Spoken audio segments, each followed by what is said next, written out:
warahmatullahi wabarakatuh. Saya Penida Istiana Putri, NPM 112161039. Saya dari Fakultas Syariah, jurusan Hukum Ekonomi Syariah. Di sini saya akan mempresentasikan hasil penelitian saya yang berjudul Tinjauan Hukum Islam terhadap Jual Beli Kambing Bunting, studi kasus di Desa Ciwidang, Kabupaten Garut. Yang pertama, saya akan menjelaskan tentang latar belakang. Pada hakikatnya, manusia diciptakan di bumi sebagai makhluk sosial, yakni makhluk yang tidak berdiri sendiri. Manusia sangat membutuhkan sesama makhluk lainnya, yakni sesama manusia. Terhadap kehidupan manusia dapat berjalan dengan baik sesuai dengan apa yang diharapkan dan tentunya harus sesuai dengan ajaran dan aturan yang telah ditetapkan dalam Islam.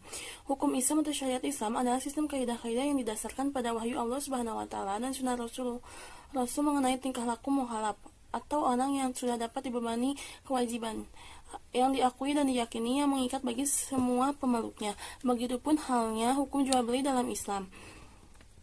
Menurut kompilasi hukum ekonomi syariah, dalam akad jual beli haruslah dilakukan dengan dasar amanah, ikhtiar, saling menguntungkan, taswiyah, transparansi, kemampuan taisir, itikat baik, dan sebab yang halal.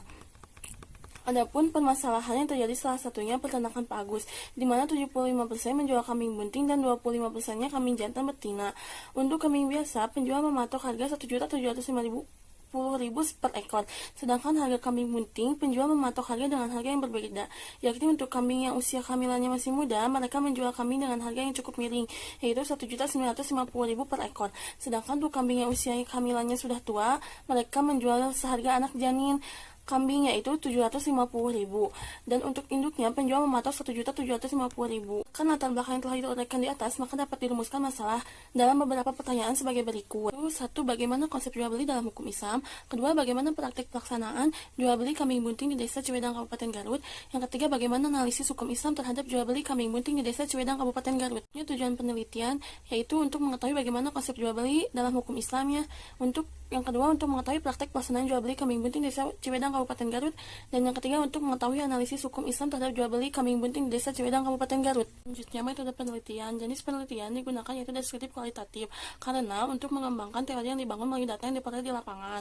Yang kedua, sumber data penelitian. Dalam sumber data penelitian menggunakan dua jenis data. Yang pertama, data primer, dan yang kedua, data sekunder.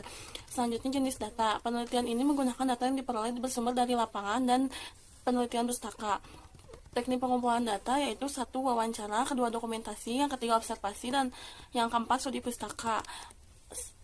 Analisis data kualitatif, menganalisis secara detail secara memahami data yang diperoleh sebagai sumber data primer yang berkaitan, mengklarifikasi semua sumber data berdasarkan hasil wawancara, dokumentasi, dan observasi.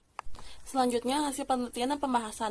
Konsep jual beli dalam hukum Islam. Jual beli adalah tukar menukar barang dengan barang atau barang dengan uang dengan jalan melepaskan hak milik dari yang satu ke yang lain atas dasar saling merelakan. Sedangkan hukum jual beli adalah segala sesuatu yang harus terpenuhi agar terwujudnya hukum jual beli, yakni adanya penjual dan pembeli. Berdasarkan syarat jual beli yang harus terpenuhi adalah barang yang diperjualbelikan harus dapat diketahui banyaknya, beratnya, takarannya, dan ukuran-ukuran lainnya. Nabi SAW bersabda, Abdullah bin Umar radhiyallahu anhu, sesungguhnya Rasulullah SAW melarang jual beli sebelum jelas baiknya dan juga melarang terhadap penjual dan pembelinya. Kedua, praktek pelaksanaan jual beli kambing bunting di Desa Ciwidang, Kabupaten Garut. Pertama, Pak Agus memasarkan kambingnya melalui beberapa media online dari mulut ke mulut para pembeli. Pak Agus menjual kambingnya hampir 75% menjual kambing bunting dan 25%-nya kambing biasa. Untuk kambing biasa, penjual mematok penjual harga dengan Rp1.750.000 per ekor. Sedangkan harga kambing bunting, penjual mematok harga dengan harga yang berbeda, yakni yang kambing yang usia kehamilannya masih muda, mereka menjual kambing dengan harga cukup miring, yaitu Rp1.950.000 per ekor. Sedangkan untuk kambing yang usia kehamilannya sudah tua, mereka menjual seharga anak kambing, yaitu Rp750.000. Dan untuk induknya mematok Rp1.750.000 per ekor. Dalam menjual kambing bunting, penjual meyakinkan bahwa pembeli kambing dan janinnya yang ada di dalam kandungannya sehat. Kenapa? Karena Pak Agus selalu memeriksa kehamilannya para kambingnya dan selalu memberi nutrisi bahkan pemeliharaan yang baik untuk kambingnya. Selain itu, penjual meyakinkan bahwa kambing tersebut bisa saja melahirkan lebih dari 1 ekor anak kambing, sehingga para pembeli tidak memiliki keraguan untuk membeli ke tempat Pak Agus. Selanjutnya, analisis hukum Islam terhadap jual beli kambing bunting di Desa Ciwidang, Kabupaten Garut. Jual beli itu adalah tukar menukar barang. Pada prinsipnya, dasar hukum jual beli adalah boleh. Imam Syafi'i mengatakan semua jenis jual beli hukumnya boleh kalau dilakukan oleh dua pihak yang masing-masing mempunyai kelayakan untuk melakukan transaksi, kecuali jual beli yang dilarang atau diharamkan dengan izinnya, maka termasuk dalam kategori yang dilarang. Mengetahui secara pasti kualitas dari janin kambing tersebut, sehingga janin yang berada dalam kandungan induk kambingnya dijual, memang ada unsur ketidakpastian, yaitu dari sisi kualitasnya barang tidak menjamin baik atau tidaknya barang tersebut. Jenis golongan bentuk ini lebih buruk lagi karena tidak jelas harga jenis, sifat, dan ukurannya.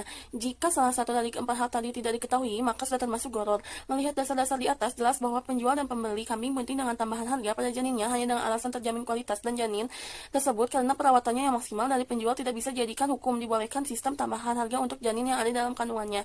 Maka perlu adanya solusi bagi penjual agar tetap bisa bertransaksi tetapi tidak melanggar hukum Islam. Selanjutnya ada kesimpulan. Kesimpulan yang pertama, konsep jual beli dalam hukum Islam terdiri dari syarat dan rukun, baik mengangkut penjual dan pembeli maupun barang yang diperjualbelikan.